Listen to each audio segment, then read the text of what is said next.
5 seconds.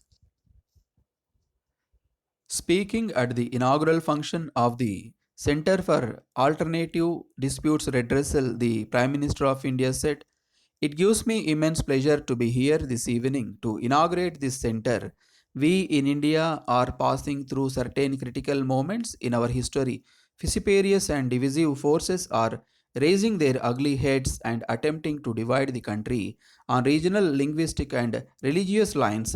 However, because of the deep rooted faith of our people in secularism and unity and integrity of the nation, we are able to reach these forces a befitting lesson. This is not in any way a small achievement, and this was possible only with the willing cooperation of the people of our country.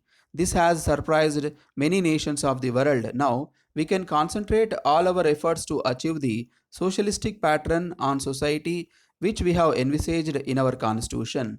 I hope you will agree with me that India has made remarkable progress in a number of spheres ever since the attainment of independence, but this progress is being upset by the enormous increase in the population. In spite of our progress, the problems of poverty, illiteracy, and disease are still staring at us. This is a cause of concern for any patriotic citizen of our country. Though the government has introduced a large number of policies and programs for the upliftment of these downtrodden people, a lot more remains to be done.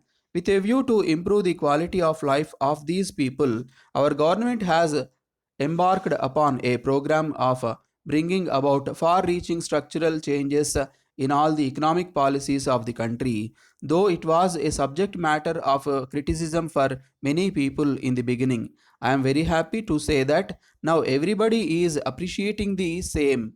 Even our opponents are going about it in a very big way in the state where they are in power. Since the process of liberalization has already set in, there is a steady growth in the inflow of foreign investment into the country. With this increase in the foreign investment in the infrastructural sectors, it has become possible for the government to concentrate on the social sectors. Now we are able to step up our allocations on important social sectors like rural development, health, education, etc., so as to bring about an accelerated economic development of the vast masses of people living in the rural areas of the country. In this connection, I would like to place on record the commitment and contribution of our people for the rule of law and respect for the institutions dispensing justice. There is no doubt that this commitment and contribution of our people has been driving force for the sustenance of the democratic process in our country. To some extent, the credit for this should also go to the great institutions, the legislature, executive, and the judiciary established under our constitution. Each institution within its own sphere laid down under the constitution is serving the people and helping in the smooth administration of the country. We have incorporated in our constitution the right to judicial remedies as one of the fundamental rights. This right will have no meaning if there is an enormous delay in the disposal of cases by the courts. Speedy and effective resolution of disputes is one of the necessary features of any democratic form of government. We are all aware of the saying that justice delayed is justice denied. If the resolution of disputes takes an unduly long time, it will give scope to people to take law into their hands, which would ultimately affect the developmental process in the country. It is really a matter of concern that the pendency in our courts is increasing day by day.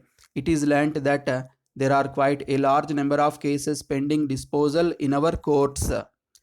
The committee appointed by the Chief Justice of India has gone into this aspect in greater detail and came out with several causes for this huge accumulation of arrears in the courts.